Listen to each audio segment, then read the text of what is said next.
Cabo Bruno. Florisvaldo de Oliveira, conhecido como Cabo Bruno. Bruno era apelido de infância, pois havia um alcoólatra no seu bairro de mesmo nome, e seus colegas, com a intenção de perturbá-lo, o chamavam de Bruno. Na realidade, a popularidade do apelido foi tamanha, que seus próprios familiares passaram a chamá-lo de Bruno, inclusive sua mãe. Nasceu em novembro de 1958, foi policial militar, mas notabilizou-se na década de 80, por ter praticado mais de 50 crimes nas zonas periféricas da capital.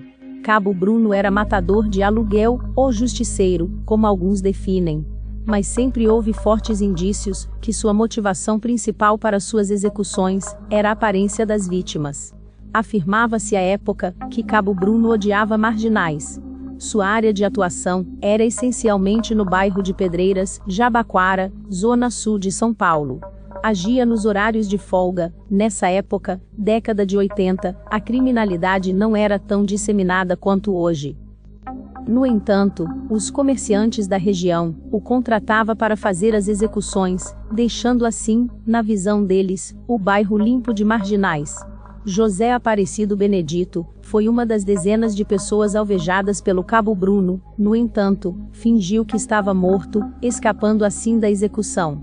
Cabo Bruno passou a ser tema de programas jornalísticos, e na ocasião em que fora preso, o jornal de maior audiência na época cobriu os fatos, tornando-o conhecido nacionalmente. 1982 foi o ano que Cabo Bruno cometera a maioria das suas chacinas.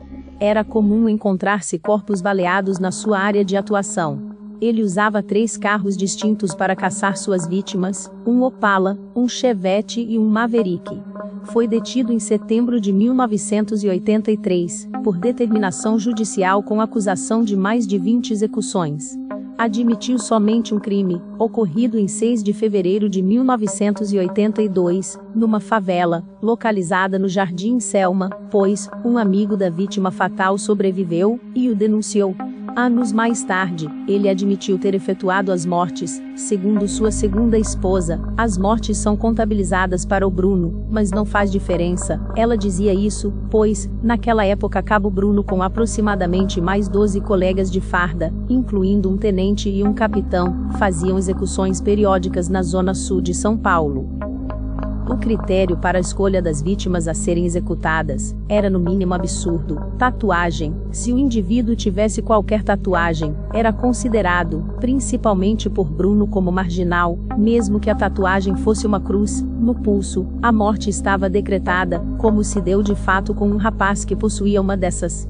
O grupo de policiais executores tinha a proteção do alto escalão da corporação. Entretanto, com a fama, notoriedade que o esquadrão adquiriu ao longo do tempo, membros da corporação passaram a colaborar com as investigações. Após vários julgamentos, a maioria deles com presença massiva de colegas de farda para intimidar a promotoria, Cabo Bruno foi condenado a 113 anos, fugiu 3 vezes, quando foi recapturado da última fuga, ficou detido em Tremembé, se converteu, passou a ser evangélico, e a não gostar mais de ser chamado pela alcunha de Bruno, apelido que adquirira na infância, tornou-se artista plástico, chegando a fazer uma exposição das suas obras em 1998, casou-se em 2008, na capela da penitenciária, como uma dona de casa, que fazia trabalho voluntariado no presídio. Após cumprir 1/6 da pena, em 2009, teve progressão de regime, depois de avaliação psicossocial requerida pelo MP, e que teve parecer favorável. Mas pelo seu histórico de fugas, não tinha direito às saídas temporárias. No entanto, teve sua liberdade definitiva decretada em agosto de 2012. Bruno caçoava que era abordado com frequência, enquanto era fugitivo. Agora que tem alvará no bolso, ninguém me para.